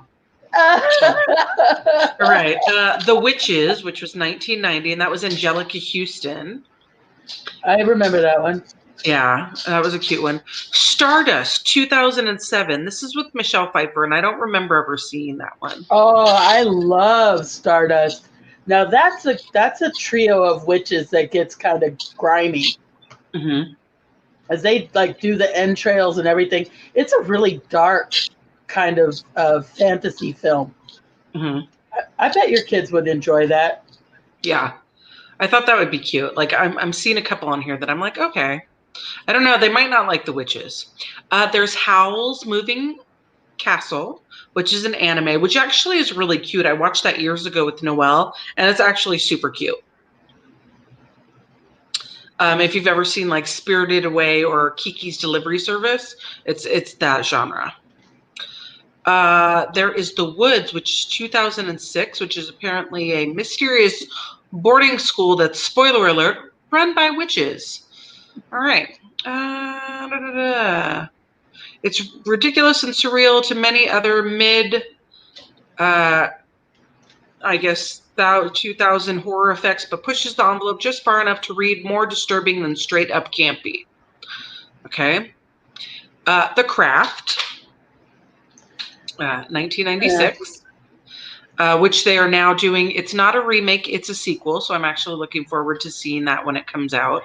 I thought that The Craft was actually a really good, it showed a really good showing of, using your magic for good, using it for bad, and how things can just kind of come back on you. It showed bindings, which you don't usually see in a lot of movies. Mm-hmm. Occasionally you'll see it on television, but you didn't really see it in a lot of movies, and I liked that they used some bindings in there. I mean, I see this, this list as we're going down it, and I'm sure Witches of Eastwick has to be on there because if that's not, that was like the best. That's the best easily. Movie. I just enjoyed the shit out of that. Yeah. But it's very female heavy, this list. Mm-hmm. And it's very specific to one way, because like I don't expect to see Serpent and the Rainbow on this list, which was a great movie. Yeah, it was. It was. I'm gonna scroll through and see what's in here. Witches of Eastwick is on there, thank God. Oh, and that was the last one. Okay. Well, I mean, that is sort of the zenith of that genre of films for witches. And I thought it had the right amount of scary and funny to me, but I like that sort of Tim Burton-esque film anyway. And I mean, you've got three grand dames, mm-hmm. and what's his name, Jack Nicholson. That guy, boy, if there was anybody who could play the devil, that ugly son of a bitch is it. Good God.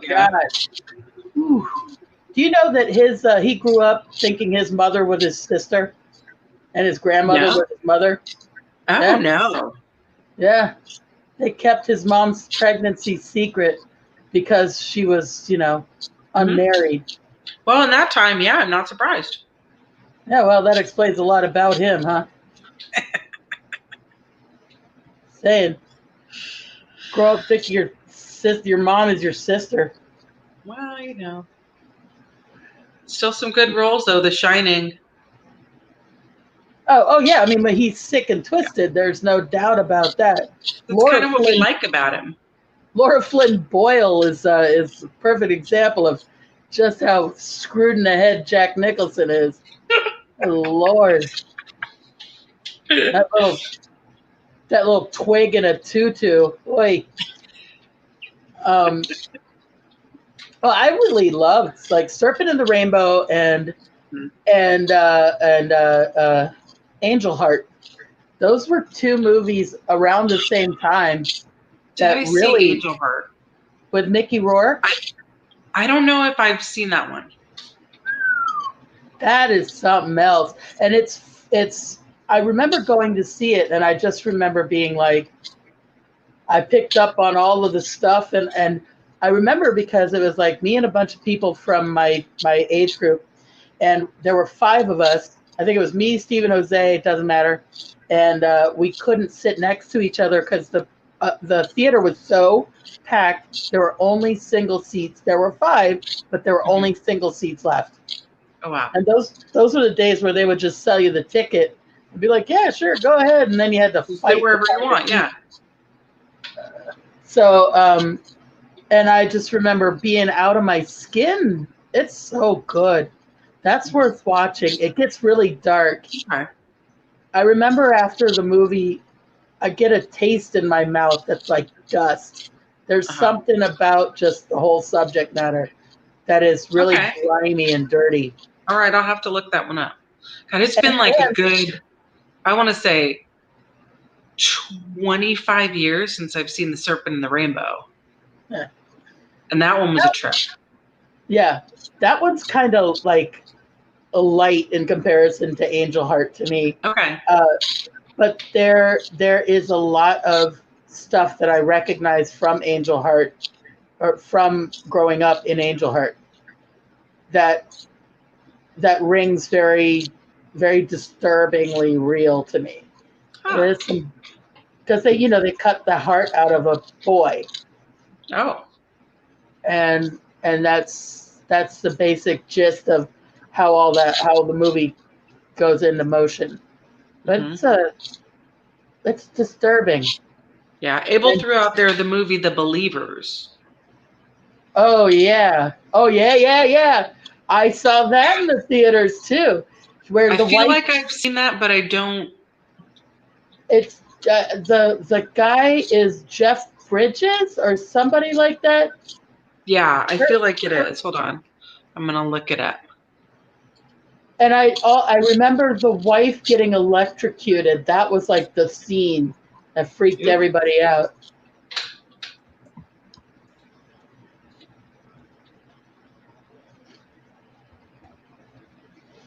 That was a fun scare. Those were fun, scary movies. Now, that'd be something you got to put the kids asleep to watch, Right? 1987. Who is this? Based on the 1982 novel The Religion. Okay. You don't see the actor? I'm looking right now. Hold on. Starring Martin Sheen. Martin Sheen. I knew it was one of those big white guys with giant head actors. They all got big ass heads. Kurt Russell, Jeff Bridges, Jeff Daniels. Jeff Daniels had a giant head. Martin Sheen has a big ass head. Trust me, I know. I'm a big ass head person. Mm-hmm. Alan says Rosemary's Baby. You know what that one was about? And this is the misnomer. That one was about rent control in Manhattan. Baby is really, the bottom line is it's all about rent control in Manhattan. What would you do to have that? Fucking, are you kidding me? Yes, I would give my baby up to Satan to have that apartment in Manhattan. Are you shit at that time? Oh, get out of here. You arm and you're going to have to give up a body part. It might as well be the baby. I say, take the first one. I can have another one, too. I'm keeping the apartment. It's rent controlled. Okay, Rumpelstiltskin. You ask any old Jewish woman from the 70s and she'd say the same fucking thing. You kidding me? That place in Manhattan? Get out of here. Yes, I'd give my child up to Satan for that apartment. I mean, just the crown molding. I have spent an inordinate amount of time watching that movie, just being like, yeah, that is a really nice apartment. I totally see the dilemma here. Baby apartment, shut up. Oh my God, you're hysterical. You know what? Hookers have babies. It happens left, right, and center, but that apartment, not that often. Oh, Abel says, fun fact, and I think I did actually know this, Anton LaVey played the devil in Rosemary's Baby. He did. He did. Also, he started the Church of Satan as a bet. I know He there started is still bet. as a bet. That's a pretty decent bet there. You want to know who the other person was? The other person was L. Ron Hubbard, and the bet was, I bet I can make the most ridiculous religion the most popular religion between the two of them. And there you have it. That explains Scientology. Frankly, I'd rather join the Church of Satan. You don't see a lot of people like boxers, the scourge of all boxers and football teams and sports teams. God, never hear anybody say, thanks Satan. Never hear that. Always thank God. Thank God. Never hear thanks Satan. See, somebody's got to thank Satan. Satan needs a little, right? A little credit, a little bit. Put that in your memoirs. It's probably going to be on my tombstone, Nikki. Don't worry about it. Thanks, Satan. I'll make sure it's on there. Oh, she thinks she's going second. Okay. Hey, I'm spry. There's actually still a mansion. So while Anton LaVey's house was demolished and now there's this stupid, ugly yellow thing there is a mansion in San Francisco, and I think it's at Scott and Fillmore. Do they cross? Maybe. I'm not from the place. It's still a mansion there, but apparently years ago in the 70s, there was a filmmaker that lived there that used to do rituals with Anton LaVey there in the little tower that they have. And they have scratch marks still on the wall from when he would bring his lion, tiger, his large predator pet. Yeah. It was a tiger, I think. Yeah. So they still have scratch marks on the wall from when it was a cub. And it would just, claw up the wall. But they have adorable. Yeah, they used to do rituals there, and I guess he did some movie, and I can't remember what the movie was, but it was a horror film. But it was back in the 70s when they were all, and he admits they were all doing a lot of drugs. I had the privilege of meeting his daughter Zena when she was the high priestess of the Church of Satan. She's a very interesting young lady. Well, I guess she'd have to be. Yeah. And I didn't like the high priest of the Church of Satan at the time. He had a weird, pointed hairline thing going on. Yeah. I think he took it a little too far. It was just a little too weird. You're like, tweeze that shit. And Anton LaVey at least had a sexy factor. You were like, he's kind of hot. He's got the little, the goatee going on and the bald look and the dark. The high priest at the time, he was a little creepy, like somebody you'd find in one of the closets at the Addams Family house.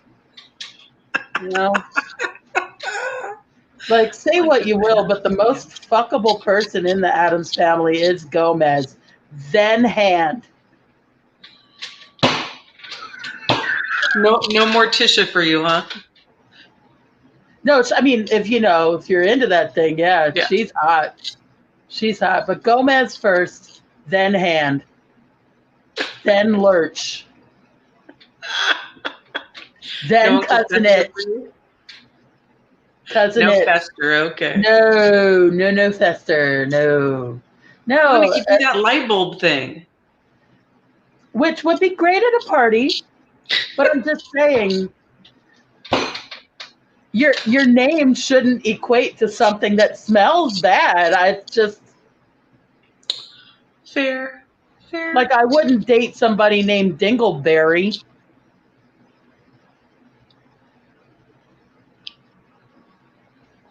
It kind of looked like the whole screen froze for a second. I was like, oh, that was kind of awesome. Dingleberry. This is my boyfriend, Dingleberry. Right? Plus Oh my Fester. Well, that whole, I mean, talk about Fester. That whole outfit that he wore, he had to smell like Oh my god, that really was probably bad. so warm. That was probably so warm. Ugh. Yeah. Would you like me to do my imitation of Morticia and Hand for you? Oh my god, yes. Or Thing. That's his name. Thing. His name is Thing. Yeah. Thing. Okay, I haven't done this in ages. It's gonna be weird with a dress, but here we go. Okay. Oh, Thing. Oh, Thing. Oh, Thing. Oh.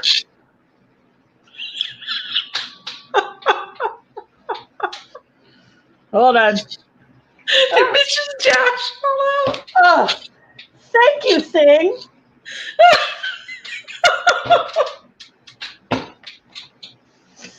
I got caught up on the Mrs. Dash. Oh. I got caught up on the Mrs. Dash. Oh god, we're just losing people right and left. Oh god, that's hysterical. Oh. Oh, I almost fell off the chair. They're never going to know about the Mrs. Dash. They're never going to know that. I think you should just pull it out right at the end. Show them where the Mrs. Dash is.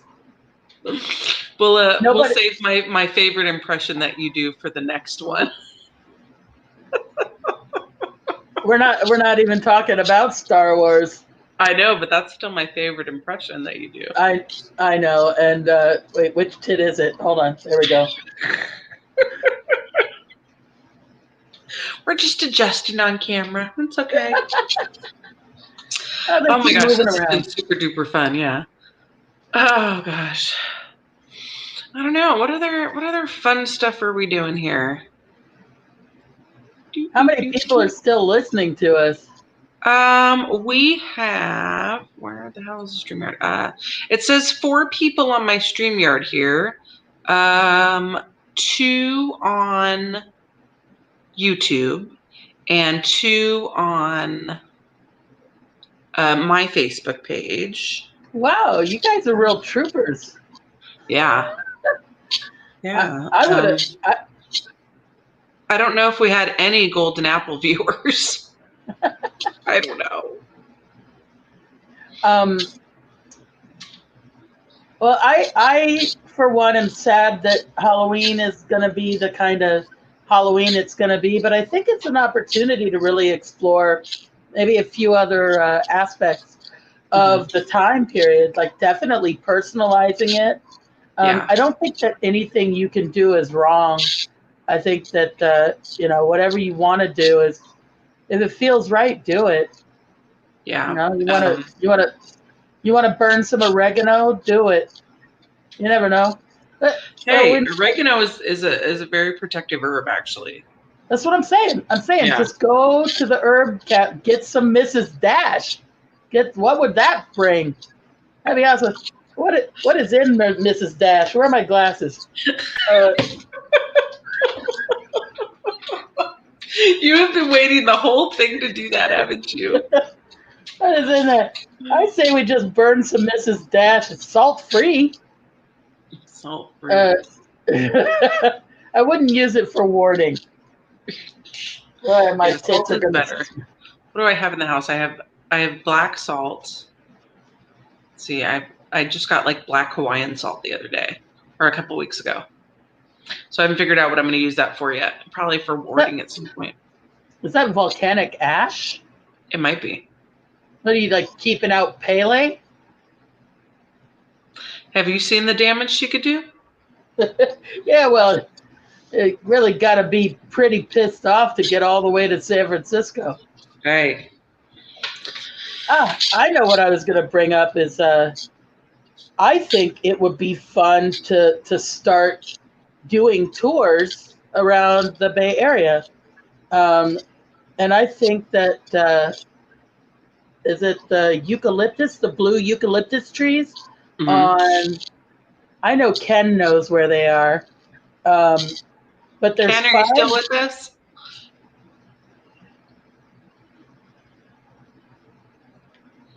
I don't know if Ken's still with us. Ooh, we have another viewer. Who's watching? We have 3 on my Facebook page. I don't know who our other viewer is, but yay! So there are 5 blue, and this is a woman who, and it'll come to me it'll come to me as soon as it comes up on my Google.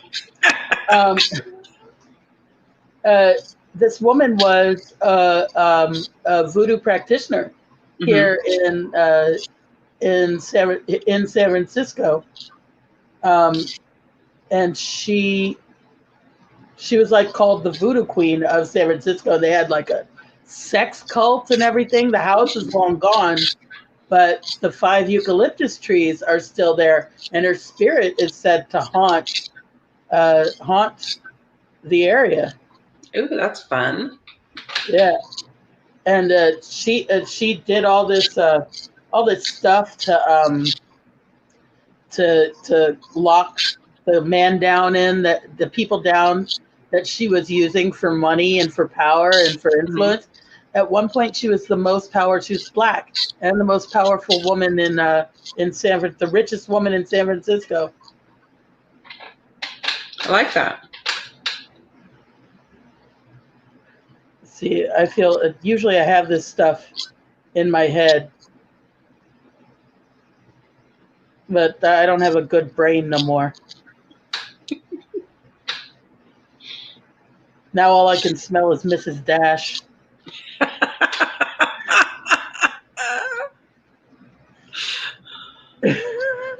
That would be fun. We could do that mansion. I could do a little bit more research on it. Who was doing tours in San Francisco? Was it ghost tours that they were doing? Yeah, there's always ghost tours of San Francisco. No, but I mean, wasn't it a customer that was doing like ghost tours? Are you talking about Steven, the guy that did the haunted house? Mm-hmm. Oh, haunted house. That's what it is. Yeah, they're not going to do that this year. Oh, I know. Mary Ellen Pleasant is her name, and she was quite a little hellion. Yeah. She basically enslaved this guy and used him. But it's said that she hangs out at the blue eucalyptus trees. And the house was huge. Mm-hmm. So it's quite impressive. Probably has a bunch of condos there now. Ugh. Probably. And I think it'd be interesting to do a Chinatown one too with Atoy. Mm-hmm. Atoy was the notorious madam of Chinatown. She was supposedly tiny. Yeah, she, according to legend, started peep shows. Peep shows were her invention. And she would charge men money to watch her take her clothes off, and she would reveal the whole. Yeah. That didn't sound right when I said it, but you know what I'm saying. Hey. Shh. Hey, what are you barking at, Dippy? Luna. I don't know if she was having a bad dream or what she was doing, but I don't know. We must have woke something up in the beast. Oh, good.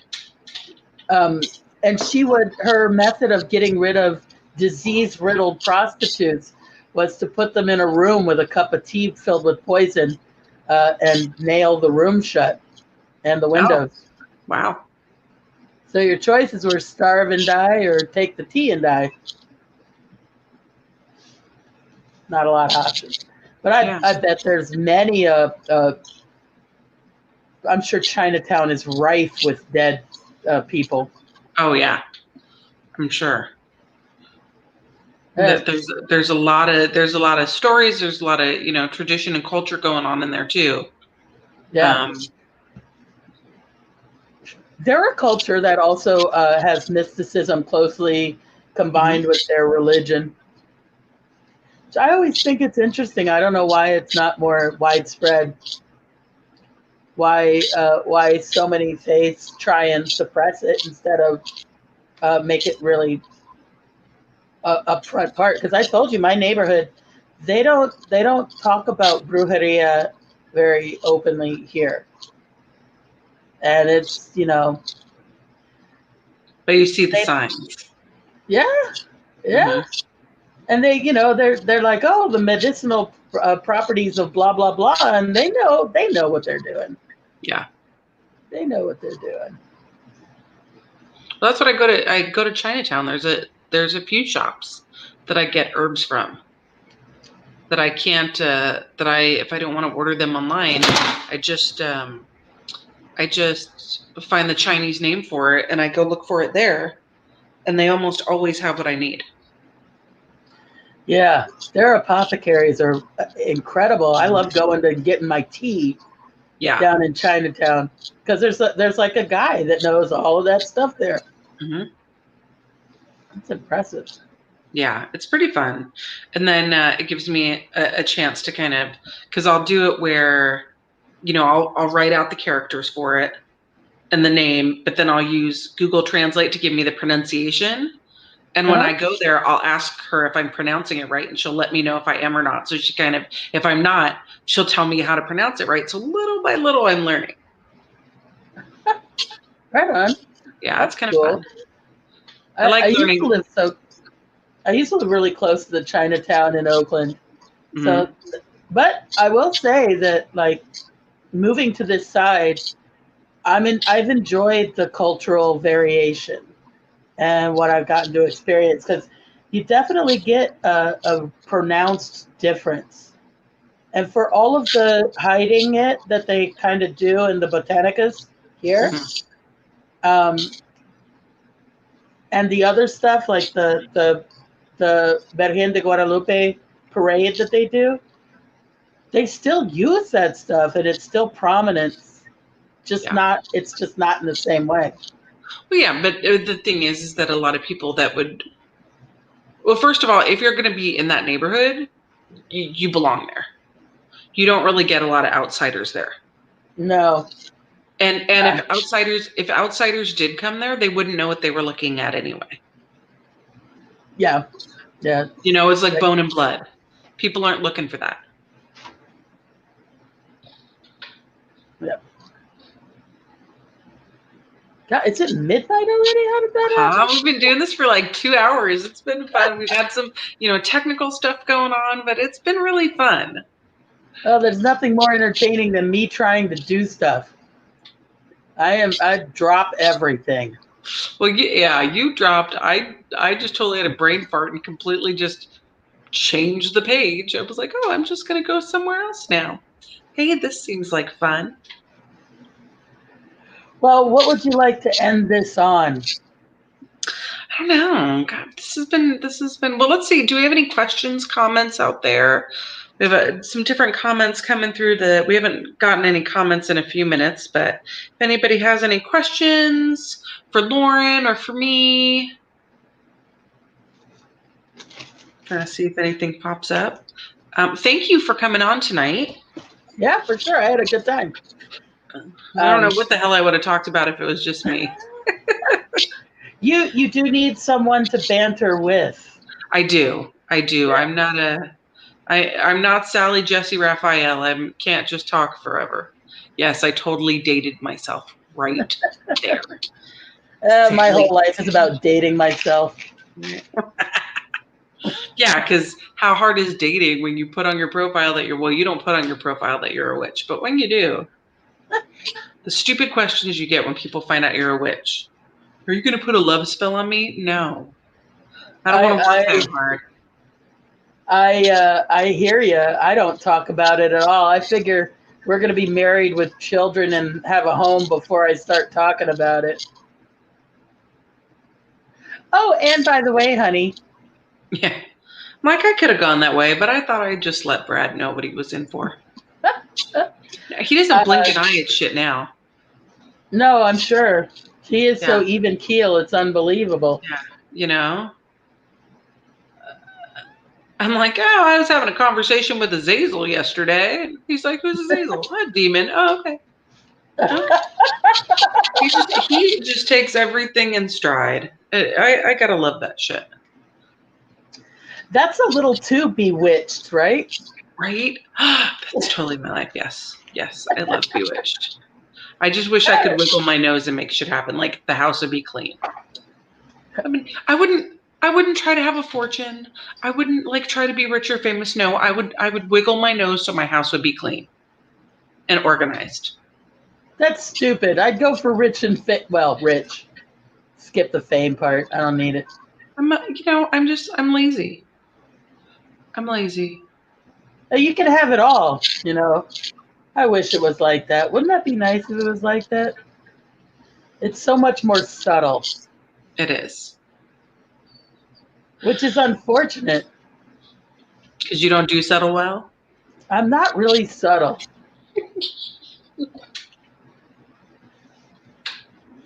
Why do you think I gotta cut the heads off of shit to get things done? Because it's fun. I'm just saying, to get fish, you put a piercing with a hook through an earthworm, and then you throw them out in the water. How is that much different? Not really that much different. I just like watching you work your way through it. I'm having trouble. But it's fun, and we're fun, and I can't wait to have you back on the show again, because you're just this was I think it was a really great conversation. Oh, don't try for innocent now. That doesn't work for you. There she is. That's my girl right there. Saw that face. She was like, bitch, please. You didn't say that today. Oh, you didn't call me a dumb bitch unless you did it when I logged myself out. That would have been the time. That would have been the time. If I hadn't already done it twice. But I didn't call you a dumb bitch either. How do I know? I'm going to have to watch this whole thing back just to know what happened. Watch it back. Well, you only have to watch it up to that point where you dropped stuff and where you logged yourself off. When I panicked and then I logged myself off and you panicked. We're a pair. All right. Well, I want to thank everybody for watching tonight. I want to thank Lauren for coming in. Maybe you learned something, maybe you didn't. Hopefully you laughed a little with us. I laughed a lot. I thought I was going to pee my pants at one point. I peed a little. Just a little. Too bad you weren't broadcasting from the bathroom. Oh, wait, you only do that when you have my phone in there. It's when I have time to talk to you. I don't know why this is so hard to understand. You'd be surprised how many people call me when they're in the bathroom. No, I wouldn't. No, you wouldn't. All right. Well, that's all the time we have tonight. But oh, now you show up. Oh, now I show up. Yeah. Bye to the fans. Oh, bye, Caspian. He looked like he was gonna bite you. He was about to bite me, my little buddy. All right. Well, thanks everybody. Don't log off yet, Lauren, because I'm going to end the broadcast. We didn't talk about that, but look at her face. Look at her face. She was just going to log out and leave me hanging. All right, that's our show, everyone. We will see you next time. Hopefully, Lauren will be back soon, but Diana will be back not next week, but probably the week after, and who knows what the hell we'll talk about. Maybe we'll pull Lauren in there, too, because that'll be funny. Because then you and Diana will talk, and I just won't have to say anything. I can just look pretty. Finally. Wow. I'm not sure how to take that. Either finally I'm gonna shut up, or finally I'm gonna look pretty. I'm not really sure how to take that. Oh wow. No, the shut up part. Oh, because you like my sassy hat. I love it. I think it's fucking adorable. All right, guys, that's our show. Thanks, Lauren. Bye. Bye.